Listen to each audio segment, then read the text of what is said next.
તો મારા વ્યુઅર્સનો સૌથી પહેલો પ્રશ્ન એ છે, તમે તેજીમાં કરશો કે મંદીમાં કરશો?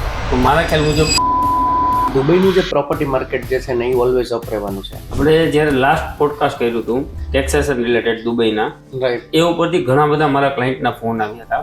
એના ઘણા બધા એવા ક્વેશ્ચન છે, મને તમે એનો પ્રોપર એક આન્સર આપો જેથી કરીને મારા વ્યુઅર્સને હું પ્રોપર ગાઈડ કરી શકું. અને સાહિલભાઈ તમને લગભગ ઓળખે જ છે, Right. તમે દુબઈમાં સારી એવી પ્રોપર્ટી મેનેજમેન્ટ તરીકે તમે કામ કરી રહ્યા છો. True. તો મારા વ્યુઅર્સનો સૌથી પહેલો પ્રશ્ન એ છે કે અત્યારના શું રાઈટ ટાઈમ છે દુબઈમાં ઇન્વેસ્ટમેન્ટ કરવા માટે?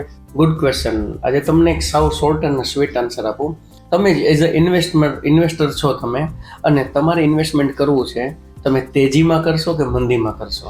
જાજો પ્રોફિટ જોતો તો મારા ખ્યાલ મુજબ, આજે હું એક ટેક્સેશન કન્સલ્ટન્ટ છું, તો મારા ખ્યાલ મુજબ મંદીમાં રાઈટ ટાઈમ છે એન્ટર થવા માટે. એન્ટર થવાનું. તો અત્યારે દુબઈની અંદર મંદી તો ના કહી શકાય, પણ એક જે વોર સિચ્યુએશન ક્રિએટ થઈ છે, તો એ સિચ્યુએશનને લઈને અત્યારે ક્યાંક ને ક્યાંક લોકો પેનિક થયા છે.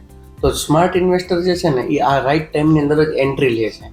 રાઈટ. તો આ બેસ્ટ ટાઈમ છે ઇન્વેસ્ટમેન્ટ કરવાનો. તમે જ મને એક જવાબ આપ્યો, એમાં કીધું કે અત્યારના વોર સિચ્યુએશન છે, તો શું રાઈટ ટાઈમ છે વોર સિચ્યુએશનમાં ઇન્વેસ્ટમેન્ટ કરવું સેફ છે દુબઈમાં?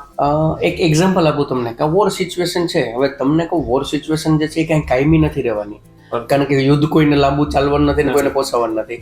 પણ હું તમને એનો બેસ્ટ આન્સર એ છે કે તમે સેન્સેક્સ સ્ટોક માર્કેટનું તમે કદાચ કંઈ કરતા અપડાઉન હોય જ છે, કાયમી એમનો ગ્રાફ આમ રહેતો હોય, પણ તમે લાસ્ટ 5 યરનો હોરાઇઝન જુઓ, 10 યર્સનો જુઓ, 13 યર્સનો તમે હોરાઇઝન જુઓ, તો એનો ગ્રાફ ઓલવેઝ અપમાં જ રહેશે. તો સેમ એઝ ઇટ ઇઝ દુબઈનું જે પ્રોપર્ટી માર્કેટ જે છે ને એ ઓલવેઝ અપ રહેવાનું છે. અને ખાસ કહું કે દુબઈ છે, રાઈટ, જે ડેઝર્ટમાં આજે આવડું મોટું બનાવવામાં આવ્યું છે ને જે શહેર, રાઈટ, તો એ પાછું કમબેક થશે ને થશે. એક રિસેન્ટ એક્ઝામ્પલ દઉં, એનું બેસ્ટ એક્ઝામ્પલ છે કોવિડનો જ્યારે ટાઈમ હતો ને, રાઈટ, ત્યારે એવરેજ પ્રાઇસ પર સ્ક્વેર ફીટ જે છે ને એ 800 થી 850 દિરહામ હતા. હવે એના બદલે આજનું તમે કેલ્ક્યુલેશન કરો ને તો દુબઈના પ્રોપર્ટીના એવરેજ જે પ્રાઇસ જે છે ને એ 1600 થી 1700 દિરહામ, અને અમુક જે પ્રીમિયમ એરિયા છે એમાં 1800 ને 1900 દિરહામ પ્રાઇસ પર સ્ક્વેર ફીટ છે. તો આ રાઈટ ટાઈમ છે અને સેફ પણ છે.